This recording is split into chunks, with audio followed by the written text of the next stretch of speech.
Hello, I'm Carolina Boyd, Communications Associate at Legacy Community Health. Last year, the CDC launched a program to raise public awareness about pregnancy-related emergencies. It's part of an effort to reduce the number of maternal deaths across the United States. Today, I'm talking to Dr. Lindsey Vasquez, Associate Medical Director of OB-GYN at Legacy, about these maternal warning signs and what patients need to know. Welcome, Dr. Vasquez. Thank you so much for joining me today. Thank you. Thanks for having me here. I'm excited to have this opportunity to share the work we've been doing at Legacy and to reduce maternal morbidity and mortality and educate women about those worrisome symptoms, as well as empower them to speak up for their health. So let's start off with this question. What are maternal warning signs? Maternal warning signs refers to those dangerous and deadly health complications that these can arise during pregnancy, especially in the third trimester, at the time of delivery, and up to 12 months postpartum. We know that the United States has one of the highest maternal morbidity and mortality rates among developed nations. And unfortunately, in Harris County and Texas, those rates are also mirrored. Maternal morbidity is any condition that is aggravated by pregnancy and at birth and can impact a woman's overall health.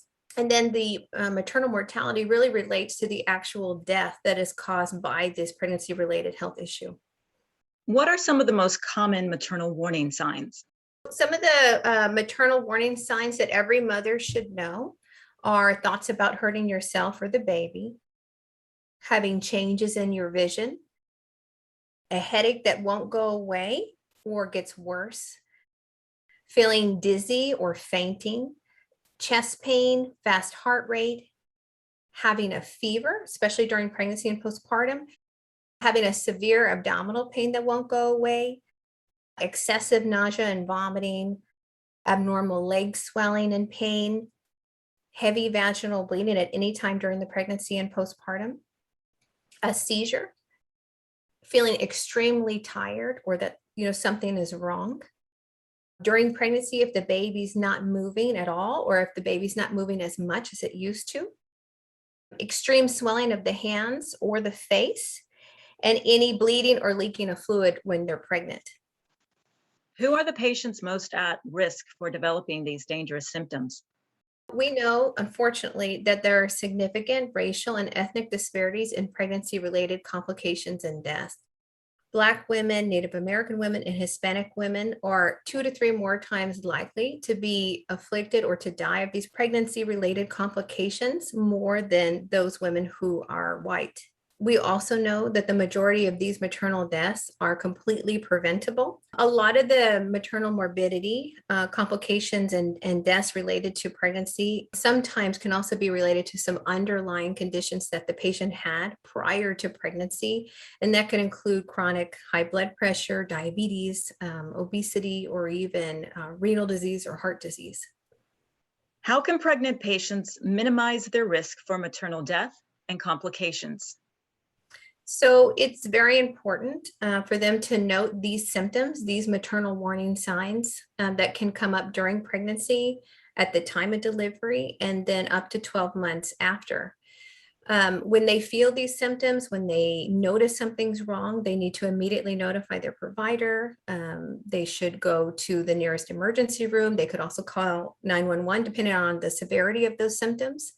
And then the other is that, there are ways to support our pregnant moms and our postpartum moms. So if you're a family member or a close friend and you learn about what these maternal warning signs are and you notice that that's happening for your loved one, you can help them speak up. You can validate their feelings and you can help them be heard and get the help that they need. What should pregnant or postpartum patients do if they suspect that they are experiencing any abnormal symptoms? If our moms are experiencing any of these maternal warning signs or worrisome symptoms, they definitely should be in contact with a medical professional. And again, that can be their medical provider. They can call their clinic. They can go to the hospital. They can call 911, but they should really try to seek help immediately. Dr. Vasquez, can you tell us where we can go to learn more about maternal warning signs? Yes, so on our Legacy website, we do have the maternal warning signs posted. There's also some good information with the CDC, the March of Dimes.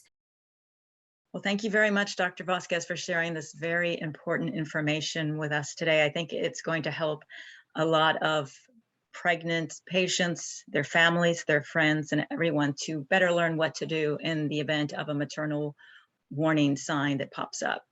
Yeah, absolutely. And I think, for us, knowledge is power, and we want to empower women to speak up for themselves.